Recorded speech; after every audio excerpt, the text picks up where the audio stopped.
You guys saw that. You guys saw what's going on at Old Trafford in the video clip if it didn't get copyrighted before. You guys see the man out here representing what all fans want to say. You guys have probably seen on Twitter how Liverpool have put those banners outside Anfield. You guys have heard Rio Ferdinand, you guys have heard Gary Neville, Roy Keane, all the Manchester United legends come out and say that they're against this.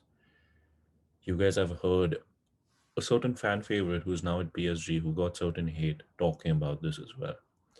You guys have heard Podence come out with a picture of him during his time as Olympiacos and Cancelo supporting it. We've heard them, and it's time for us to take a stand. We always had an issue with the Glazers. We always had an issue with the fact that they're not putting in enough money into the club. They're taking money away from us. That's in one place. What they're doing now will end football, and that's something I am not willing to accept. The fact that we're departing from something that's so called the best league to go into a league in which there's no form of relegation, no form of competition, except for the fact that you play the best teams in Europe week in and week out. Well, after a point you're going to get bored of it. You I fine. I get few fans saying, "Oh, I would love to play," and even players for that fact coming out and saying, "Oh, I'd love to be playing the likes of Real Madrid or likes of Ronaldo, Messi, Lewandowski, so on and so forth on a weekly basis." But that's not football. You cannot get a God given right to be in the best league. And I mentioned Lewandowski, and let me be honest, for all the German clubs that are there, I respect y'all to a different degree. Both Bayern and Dortmund rejected it. PSG rejected it. I don't get it. Why couldn't our English club stand up for this? I'm gonna change my screen really quickly out here. Um, I don't understand why this big, big club that that went down, that went down and came back up, have gone ahead and signed this. Ed Woodward has stepped down from his UFA positions. I don't understand what's going on. Today I opened Twitter early in the morning. I'm based in America right now. And I see I'm shocked. Klopp has Klopp has called for a press conference. Tuchel comes out and says, "I believe in what the club is doing." I get you guys have to be managers, but I am going to be and I mean you guys are managers and have to stand by the club decisions. But one manager I believe did not stand up again. I mean stand by his club's decisions is Jose Mourinho, and he's paid for it.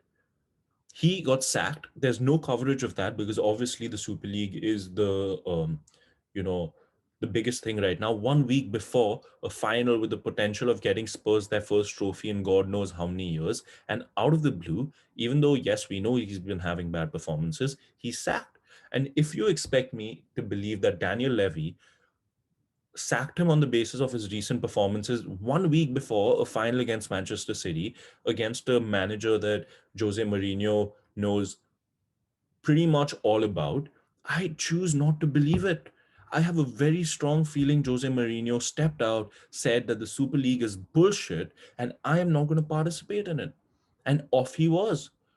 I have never there were no rumors before this that Mourinho is going to get sacked. There are no rumors before any of that.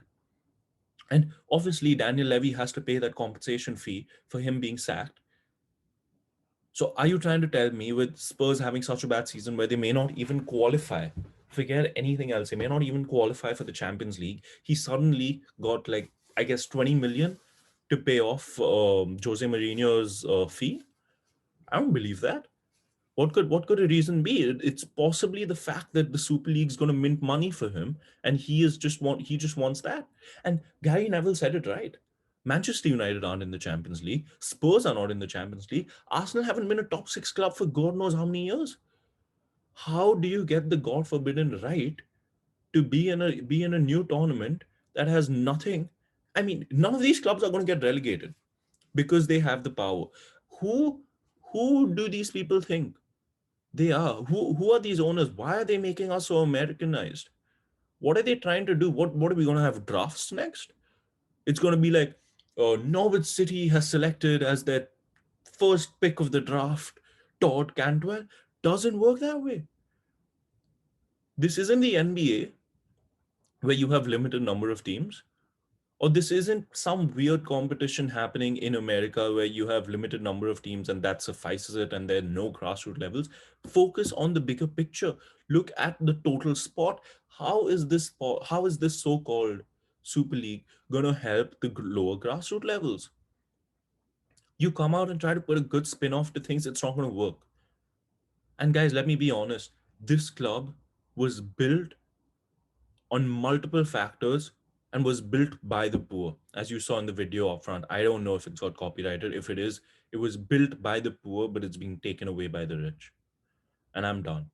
If it means we get auto relegated to championship, whatever, I am fine with it. But it's time to show these greedy idiots that football is not run by money.